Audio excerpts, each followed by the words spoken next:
नमस्कार, मैं सुनीता कथा मंथन में आप सबका स्वागत करती हूँ। कथा मंथन में आज की कहानी है शोक का पुरस्कार। आज 3 दिन गुजर गए। शाम का वक्त था। मैं यूनिवर्सिटी हॉल से खुश खुश चला आ रहा था। मेरे सैकड़ों दोस्त मुझे बधाइयां दे रहे थे। मारे खुशी के मेरी बाछें खिली जाती थी। मेरी जिंदगी की सबसे प्यारी आरजू कि मैं एमए पास हो जाऊं आज पूरी हो गई, और ऐसी खूबी से जिसको मुझे तनिक भी आशा न थी। मेरा नंबर अव्वल था। वाइस चांसलर साहब ने खुद मुझसे हाथ मिलाया था और मुस्कुराकर कहा था कि भगवान तुम्हें और भी बड़े कामों की शक्ति दे। मेरी खुशी की कोई सीमा न थी। मैं नौजवान था, सुंदर था, स्वस्थ था। रुपए पैसे की कमी या रुपए पैसे पाने की मेरी इच्छा न थी, ना कुछ कमी थी मेरे पास। माँ बाप बहुत कुछ छोड़ गए थे। दुनिया में सच्ची खुशी पाने के लिए जिन चीजों की जरूरत है वह सब मुझे प्राप्त थी, और सबसे बढ़कर पहलू था कि मैं एक हौसलामंद दिल था जो ख्याति प्राप्त करने के लिए हमेशा अधीर रहता। घर आया, दोस्तों ने यहाँ भी पीछा न छोड़ा। दावत ठहरी। दोस्तों की खातिर तवज्जो में 12 बज गए। लेटा तो बरबस ख्याल मिस लीलावती की तरफ जा पहुंचा, जो मेरे पड़ोस में रहती थी और जिसने मेरे साथ बीए का डिप्लोमा हासिल किया था। भाग्यशाली होगा वह व्यक्ति जो मिस लीला को ब्याहेगा। कैसी सुंदर है, कितना मीठा गला है, कैसा हंसमुख स्वभाव। मैं कभी कभी उसके यहाँ प्रोफेसर साहब से दर्शन शास्त्र में सहायता लेने के लिए जाया करता था। वह शुभ दिन होता था जब प्रोफेसर साहब घर पर ना मिलते थे। मिस लीला मेरे साथ बड़े तपाक से पेश आती और मुझे ऐसा मालूम होता कि मैं ईसा मसीह की शरण में आ जाऊं, और तो उसे मुझे अपना पति बना लेने में कोई आपत्ति ना होगी। वह शैली, बायरन और किट्स की प्रेमी थी और मेरा रुचि भी बिल्कुल उसी के समान ही थी। जब हम अकेले होते तो अक्सर प्रेम और प्रेम के दर्शन पर बातें करने लगते। उसके मुंह में भावों में डूबी हुई बातें सुन सुनकर मेरे दिल में गुदगुदी पैदा होने लगती। मगर अफसोस मैं अपना मालिक ना था। मेरी शादी एक ऊंचे घराने में कर दी गई थी, और अगरचे मैंने अब तक अपनी बीवी की सूरत भी ना देखी थी, मगर मुझे पूरा पूरा विश्वास था कि मुझे उसकी संगत में वह आनंद नहीं मिल सकता जो मिस लीला की संगत में संभव है। शादी हुए 2 साल हो चुके थे, मगर उसने मेरे पास एक भी खत ना लिखा था। मैंने 2-3 खत लिखे भी थे, मगर किसी का जवाब ना मिला। इससे मुझे शक हो गया कि उसकी तालीम भी यूसी है या फिर ऐसी ही है। क्या मैं इस लड़की के साथ जिंदगी बसर करने पर मजबूर हूँगा? इस सवाल ने मेरे उन तमाम हवाई किलो को ढा दिया जो मैंने अभी अभी बनाए थे। क्या मैं मिस लीला से हमेशा के लिए हाथ धो लूं? नामुमकिन है। मैं कुमुदिनी को छोड़ दूंगा, मैं अपने घर वालों से नाता तोड़ लूंगा, मैं बदनाम होऊंगा, परेशान होऊंगा, मगर मिस लीला को जरूर अपना लूंगा। इन्हीं ख्यालों के असर से मैंने अपनी डायरी लिखी और उसे मेज पर खुला छोड़कर बिस्तर पर लेटा रहा और सोचते सोचते सो गया। सवेरे उठकर देखता हूँ तो बाबू निरंजन दास मेरे सामने कुर्सी पर बैठे हैं और उनके हाथ में मेरी डायरी थी जिसे वह ध्यानपूर्वक पढ़ रहे थे। उन्हें देखते ही मैं बड़े चाव से लिपट गया। अफसोस, अब उस देवोपम स्वभाव वाले नौजवान की सूरत देखनी नसीब ना होगी। अचानक मौत ने उसे हमेशा के लिए हमसे अलग कर दिया। कुमुदिनी के सगे भाई थे, बहुत स्वस्थ, सुंदर, हंसमुख, उम्र मुझसे 2-4 साल ज्यादा थी, ऊंचे पद पर नियुक्त थे। कुछ दिनों से इसी शहर में तब्दील होकर आ गए थे। मेरी और उनकी गाढ़ी मित्रता हो गई थी। मैंने पूछा, तुमने डायरी पढ़ ली? हाँ, मगर कुमुदिनी से कुछ कहना नहीं। बहुत अच्छा, ना कहूंगा। इस वक्त किस सोच में हो? मेरा डिप्लोमा देखा? निरंजन, घर से खत आया है, पिताजी बीमार है, 2-3 दिन में जाने वाला हूँ। शौक से जाइए, ईश्वर उन्हें जल्द स्वस्थ करे। तुम ना चलोगे? ना मालूम कैसा पड़े कैसा ना पड़े, मुझे तो इस वक्त माफी कर दो। निरंजन दास यह कहकर चले गए। मैंने हजामत बनाई, कपड़े बदले और मिस लीलावती से मिलने का चाव मन में लेकर चला। वहां जाकर देखा तो ताला पड़ा हुआ है। मालूम हुआ कि मिस साहिबा की तबीयत 2-3 दिन से खराब थी, आब हवा बदलने के लिए नैनीताल चली गई। अफसोस, मैं हाथ मलकर रह गया। क्या लीला मुझसे नाराज थी? उसने मुझे क्यों ना खबर दी? लीला, क्या तू बेवफा है? तुझसे बेवफाई की उम्मीद न थी। फौरन पक्का इरादा कर लिया कि आज की डाक से नैनीताल चल दूं। मगर घर आया तो लीला का खत मिला। कांपते हुए हाथों से खोला। लिखा था, मैं बीमार हूँ, मेरे जीने की कोई उम्मीद नहीं। डॉक्टर कहते हैं कि प्लेग है। जब तक तुम आओगे शायद मेरा किस्सा तमाम हो गया होगा। आखिरी वक्त तुमसे ना मिलने का सख्त सदमा है। मेरी याद दिल में कायम रखना। मुझे सख्त अफसोस है कि तुमसे मिलकर नहीं आई। मेरा कसूर माफ करना और अपनी इस अभागिनी लीला को भुला मत देना। खत मेरे हाथ से छूटकर गिर पड़ा। दुनिया आंखों में अंधेरी हो गई, मुंह से एक ठंडी आह निकली और बिना एक क्षण गवाए मैंने बिस्तर बांधा और नैनीताल चलने के लिए तैयार हो गया। घर से निकला ही था कि प्रोफेसर बोस से मुलाकात हो गई। कॉलेज से चले आ रहे थे, चेहरे पर शोक था।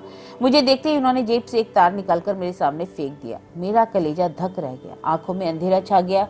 तार कौन उठाता है? हाय मारकर बैठ गया। लीला तो इतनी जल्द मुझसे जुदा हो गई? मैं रोता हुआ घर आया और चारपाई पर मुंह ढांपकर रोया। नैनीताल जाने का इरादा खत्म हो गया। 10-12 दिन तक मैं उन्माद किसी दशा में इधर उधर घूमता रहा। दोस्तों की सलाह हुई कि कुछ रोज के लिए कहीं घूमने चले जाओ। मेरे दिल में भी यह बात जमा हो गई। निकल खड़ा हुआ 2 महीने तक विंध्याचल, पारसनाथ वगैरह पहाड़ियों में आवारा फिरता रहा। ज्यों ज्यों करके नई नई जगह की दृश्यों की सैर करता तबीयत जरा संभलती। मैं आबू में था जब मेरे नाम का तार पहुंचा कि कॉलेज के असिस्टेंट प्रोफेसरी के लिए चुना गया हूँ। जी तो चाहता ना था फिर इस शहर में आऊं, मगर प्रिंसिपल के खत ने मजबूर कर दिया। लाचार लौटा और अपने काम में लग गया। जिंदा दिली नाम को ना बाकी रही। दोस्तों की संगत से भागता और हंसी मजाक से तो चिढ़ हो गई थी। एक रोज शाम के वक्त मैं अपने अंधेरे कमरे में लेटा हुआ कल्पना लोक की सैर कर रहा था कि सामने वाले मकान से गाने की आवाज आई। आह, क्या आवाज थी! तीर की तरह दिल में चुभी जाती थी। स्वर कितना करुण था। इस वक्त मुझे अंदाजा यह हुआ कि गाने से क्या असर होता है। तमाम रोंगटे खड़े हो गए, कलेजा महसूसने लगा और दिल पर एक अजीब वेदना सी छा गई। आंखों से आंसू बहने लगे। यह तो मेरी प्यारी लीला का गीत था। मुझसे जब्त ना हो सका और मैं एक उन्माद किसी दशा में उठा और जाकर सामने वाले मकान का दरवाजा खटखटाया। मुझे उस वक्त यह चेतना न रही कि एक अजनबी आदमी के मकान पर आकर खड़े हो जाना और उसके एकांत में विघ्न डालना परले दर्जे की असभ्यता है। एक बुढ़िया ने दरवाजा खोल दिया और मुझे खड़े देखकर लपकी हुई अंदर गई। मैं भी उसके साथ चला गया। दहलीज तय करते ही एक बड़े कमरे में पहुंचा। उस पर एक सफेद फर्श बिछा हुआ था। गांव तकिए रखे हुए थे। दीवारों पर खूबसूरत तस्वीरें लटक रही थी और एक 16-17 साल का नौजवान जिसकी अभी मसें भीग रही थी मसनद के करीब बैठा हुआ हारमोनियम पर गा रहा था। कसम खा सकता हूँ कि ऐसा सुंदर नौजवान मेरी नजर में कभी नहीं गुजरा। चाल ढाल से सिख मालूम होता था। मुझे देखते ही चौंक पड़ा और हारमोनियम छोड़कर खड़ा हो गया। शर्म से सिर झुका लिया और कुछ घबराया हुआ सा नजर आने लगा। मैंने कहा, माफ कीजिएगा, मैंने आपको बड़ी तकलीफ दी। आप इस फन के उस्ताद मालूम होते हैं, खासकर जो चीज अभी आप गा रहे हैं वह मुझे पसंद है। नौजवान ने बड़ी बड़ी आंखों से मेरी तरफ देखा और सर नीचा कर लिया और होठों ही में कुछ और नौसिखिएपन की बात कही। मैंने फिर पूछा, आप यहाँ कब से हैं? जी तकरीबन 3 महीने से। आपका शुभ नाम?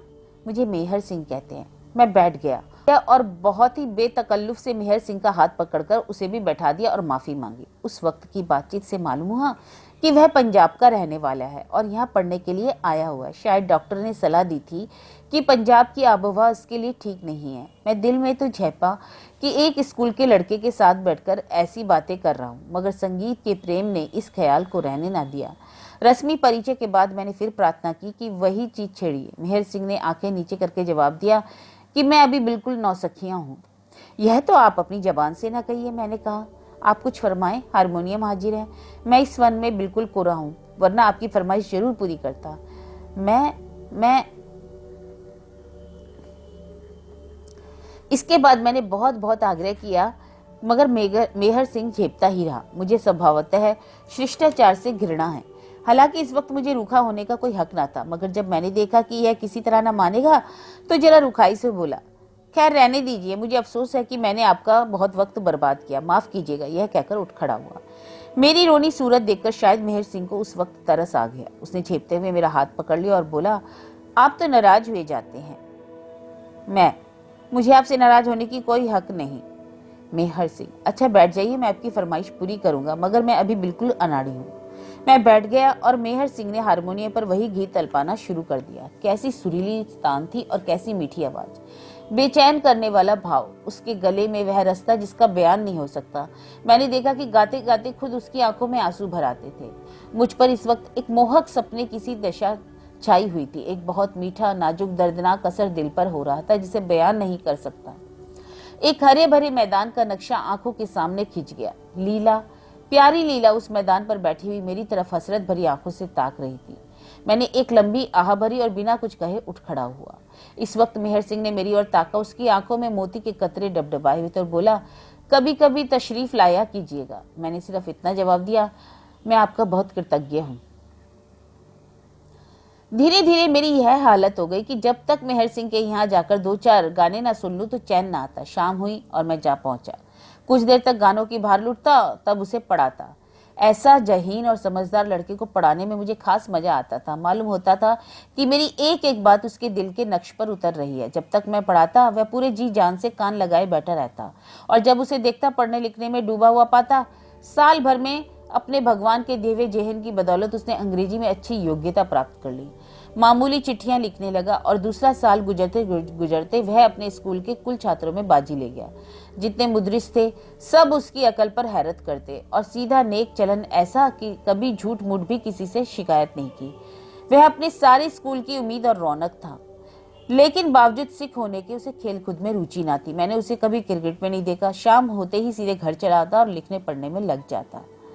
मैं धीरे धीरे उससे इतना हिलमिल गया कि बजाय शिष्य के उसको अपना दोस्त समझने लगा।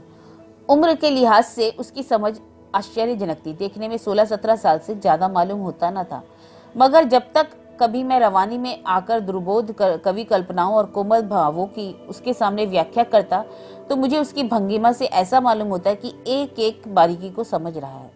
एक दिन मैंने उससे पूछा, मेहर सिंह तुम्हारी शादी हो गई? जी अभी नहीं।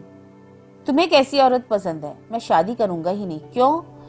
मेहर सिंह, मुझ जैसे गंवार के साथ कौन औरत शादी करेगी?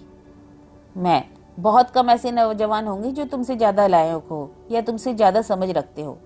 मेहर सिंह ने मेरी तरफ अचंभे से देखकर कहा, आप दिल लगी करते हैं। दिल लगी नहीं, मैं सच कहता हूँ। मुझे खुद आश्चर्य होता है कि इतने कम दिनों में तुमने इतनी योग्यता क्यों कर पैदा कर ली। अभी तुम्हें अंग्रेजी शुरू किए 3 बरस से ज्यादा नहीं हुए। मेहर सिंह, क्या मैं किसी पढ़ी लिखी लेडी को खुश रख सकूंगा? बेशक। गर्मी का मौसम था, मैं हवा खाने शिमले गया हुआ था। मेहर सिंह भी मेरे साथ था। वहां मैं बीमार पड़ा, चेचक निकल आई, तमाम जिसमें फफोले पड़ गए, पीठ के बल चारपाई पर पड़ा रहता। उस वक्त मेहर सिंह ने मेरे साथ पर जो जो एहसान किए वह मुझे हमेशा याद रहेंगे। डॉक्टरों की सख्त मनाही थी कि वह मेरे कमरे में ना आवे, मगर मेहर सिंह वह 8 पहर मेरे पास बैठा रहता, मुझे खिलाता पिलाता, उठाता बिठाता। रात भर चारपाई के करीब बैठकर जागते रहना मेहर सिंह का ही काम था। सगा भाई भी इससे ज्यादा सेवा नहीं कर सकता। 1 महीना गुजर गया। मेरी हालत दिन ब दिन बिगड़ती जाती थी। एक रोज मैंने डॉक्टर को मेहर सिंह से कहते सुना कि इनकी हालत नाजुक है। मुझे यकीन हो गया कि मैं अब ना बचूंगा, मगर मेहर सिंह कुछ ऐसी दृढ़ता से मेरी सेवा में लगा रहा कि वह मुझे जबरदस्ती मौत के मुंह से बचा लाया। एक रोज शाम के वक्त मैं कमरे में लेटा हुआ था कि किसी के सिसकी लेने की आवाज आई। वहां मेहर सिंह को छोड़कर कोई और ना था। मैंने पूछा, मेहर सिंह तुम रोते क्यों हो? नहीं रो, क्यों? मेरी तरफ बड़ी बड़ी दर्द भरी आंखों से उसने देखा। तुम्हारे सिसकने की आवाज आई, वह कुछ बात ना थी, घर की याद आ गई थी। सच बोलो। मेहर सिंह की आंखें डबडबा आई। उसने मेज पर से आईना उठाकर मेरे सामने रख दिया। हे नारायण, मैं खुद अपने को पहचान ना सका। चेहरा इतना बदल गया था, रंगत बजाय सूर के स्याह हो रही थी और चेचक के बदनुमा दागों ने सूरत बिगाड़ दी थी। अपनी यह बुरी हालत देखकर मुझसे जब्त ना हो सका। मेरी आंखें डबडबा गईं। वह सौंदर्य जिस पर मुझे इतना गर्व था बिल्कुल विदा हो गया था। मैं शिमले से वापस आने की तैयारी कर रहा था। मेहर सिंह उसी रोज मुझसे विदा होकर अपने घर चला गया था। मेरी तबीयत बहुत उचाट हो रही थी। असबाब सब बन चुका था। एक गाड़ी मेरे दरवाजे पर आकर रुकी। उससे में से कौन उतरा? मिस लीला। मेरी आंखों को विश्वास न हो रहा था। चकित होकर ताकने लगा। मिस लीलावती ने आगे बढ़कर मुझे सलाम किया, हाथ मिलाने को बढ़ाया। मैंने भी भौखलाहट में हाथ तो बढ़ा दिया, मगर अभी तक यह यकीन नहीं हुआ था कि मैं सपना देख रहा हूँ या हकीकत। लीला के गालों पर वह लाली न थी, वह चुलबुलापन, बल्कि वह बहुत गंभीर और पीली पीली सी हो रही थी। आखिर मेरी हैरत कम ना होते देखकर उसने मुस्कुराते हुए कहा, तुम कैसे जेंटलमैन हो कि एक शरीफ लेडी को बैठने के लिए कुर्सी भी नहीं देते। मैंने अंदर से कुर्सी लाकर उसके लिए रख दी, मगर अभी तक यही समझ रहा था कि सपना देख रहा हूँ। लीलावती ने कहा, शायद तुम मुझे भूल गए हो। मैं, भूल तो उम्र भर नहीं सकता, मगर आंखों को एतबार नहीं आता। लीला, तुम तो बिल्कुल पहचाने नहीं जाते। तुम भी तो वह नहीं रही, मगर आखिर क्या भेद है? तुम स्वर्ग से लौट आई? लीला, मैं नैनीताल में अपने मामा की यहाँ थी। और वह चिट्ठी किसने लिखी? तार किसने दिया? मैंने। क्यों? तुमने मुझे धोखा क्यों दिया? शायद तुम अंदाजा नहीं कर सकती कि मैंने तुम्हारे शोक में कितनी पीड़ा सही है। मुझे उस वक्त एक अनोखा गुस्सा है, यह फिर मेरे सामने क्यों आ गई? मर गई थी तो मरी ही रहती। लीला, इसमें एक गुर था, मगर यह बात तो फिर होती रहेंगी। आओ इस वक्त तुम्हें अपनी एक लेडी फ्रेंड से इंट्रोड्यूस कराऊंगा, तुमसे मिलने की बहुत इच्छुक है। मैंने अचरज से पूछा, मुझसे? मगर लीलावती ने इसका कुछ जवाब ना दिया और मेरा हाथ पकड़कर गाड़ी के सामने ले गई। उसमें एक युवती हिंदुस्तानी कपड़े पहने बैठी हुई थी। मुझे देखते ही उठ खड़ी हुई और हाथ बढ़ा दिया। मैंने लीला की तरफ सवाल करती हुई आंखों से देखा। लीला, क्या तुमने नहीं पहचाना? नहीं, मुझे अफसोस है, मैंने आपको कभी नहीं देखा, मगर देखा भी हो तो घूंघट की आड़ में क्यों कर पहचान सकता हूँ। यह तुम्हारी बीवी कुमोदनी है। कुमोदनी? और यहाँ? कुमोदनी, मुंह खोल दो और अपने प्यारे पति का स्वागत करो। कुमोदिनी ने कांपते हुए हाथों से जरा घूंघट उठाया। लीला ने सारा मुंह खोल दिया और ऐसा मालूम होता था जैसे बादल से चांद निकल आया। मुझे ख्याल आया मैंने ये चेहरा कहीं देखा है, पर कहाँ? उसकी नाक पर भी तो वही तिल है, उंगली में वही अंगूठी। क्या सोचते हो, अब पहचाना? मेरी अकल कुछ काम नहीं करी। हूबहू यही हुलिया तो मेरे एक प्यारे दोस्त मेहर सिंह का है। लीला, तुम तो हमेशा निगाह के तेज बंदे थे, इतना भी नहीं पहचान सके? मैं खुशी से फूल उठा। कुमुदनी, मेहर सिंह के भेष में मैंने उसी वक्त उसे गले से लगा लिया और खूब दिल खोलकर प्यार किया। इन कुछ क्षणों में मुझे जो खुशी हासिल हुई उसके मुकाबले में जिंदगी भर खुशियां हेच है। हम दोनों आलिंगन पास में बंधे हुए थे। कुमुदनी, प्यारी कुमुदनी के मुंह से आवाज न निकलती थी, हाँ, आंखों में आंसू जारी थे। मिस लीला बाहर खड़ी कोमल आंखों से दृश्य देख रही थी। मैंने उसके हाथों को चूमकर कहा, प्यारी लीला, तुम सच्ची देवी हो, जब तक जिएंगे तुम्हारे कृतज्ञ रहेंगे। लीला के चेहरे पे एक हल्की सी मुस्कुराहट दिखाई दी। बोली, अब तो शायद तुम्हें मेरे शोक का काफी पुरस्कार मिल गया। तो यह कहानी थी शोक का पुरस्कार, जिसके लेखक हैं प्रेमचंद।